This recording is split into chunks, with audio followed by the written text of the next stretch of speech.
Shalom Ubracha, nous poursuivons aujourd'hui avec un nouveau Pérec, le 4e Pérec de Masechet de Betsa à la première Mishnah. La Mishnah nous enseigne Amevi Kadeyain Mimakom Lemakom, un homme qui transporte, qui amène des cruches, des tonneaux de vin d'un endroit à l'autre. Il est toujours dans le troum, il ne dépasse pas les 2000 amotes de la ville, il transporte du vin d'un endroit à l'autre. Comment va-t-il transporter le vin? Puisque c'est Yom Tov, il faut quand même faire une différence avec les jours de semaine pour ne pas qu'on pense, tiens, cette là se conduit le jour du Yom Tov comme un jour de semaine. Alors le Tana nous dit, Lo yeviem basal ou bakupa, il ne les amènera pas dans un sac, dans un panier ou dans une grande caisse, c'est-à-dire de mettre plusieurs bouteilles, plusieurs jarres de vin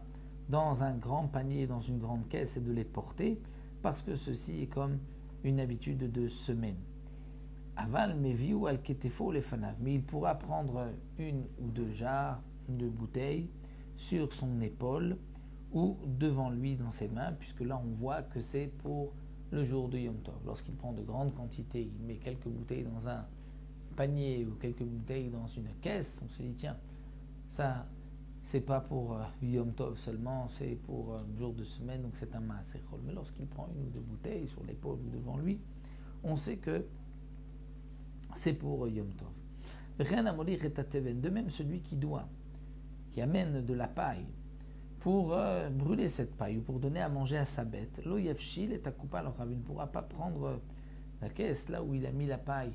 et la mettre sur son dos, parce que c'est l'habitude en semaine de porter ainsi la paille. Aval mevia ou biyadom, il pourra l'emporter ainsi dans les mains. Ou matridin andin be aremat ateven avalo be'etzim sheba muktzeh. Et bien qu'il n'a pas préparé avant Yom Tov, donc ce tas de paille, qu'il n'avait pas l'habitude donc de le prendre le jour de Yom Tov, de se servir de là-bas, on pourra malgré tout, on pourra prendre Yom Tov de là-bas, même si on n'avait pas préparé, même si c'est la première fois qu'on prend de ce tas de paille, on pourra prendre pour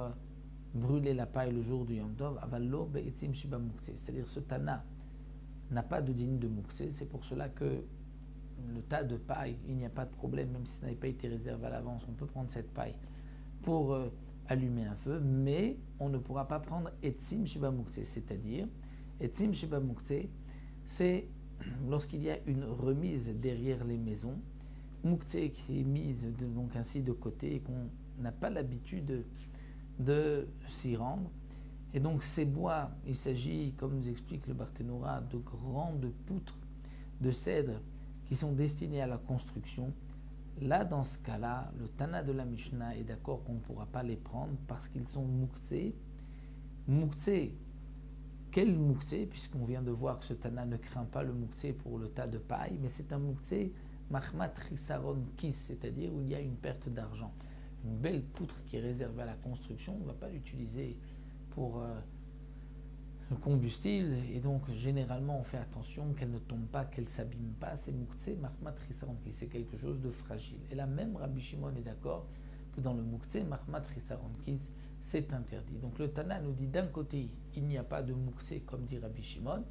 et donc un tas de paille qui est mis de côté, que généralement on n'utilise pas pour le feu, on pourra me prendre pour Yom Tov, mais ce qui est derrière la maison, dans la remise, les poutres réservées à la construction, ça même Rabbi Shimon est d'accord que c'est interdit parce que c'est muktzeh mahmat risaron kis, c'est-à-dire parce que c'est quelque chose de fragile, de précieux, et ce muktzeh, Rabbi Shimon est d'accord que Yom Tov, il est interdit.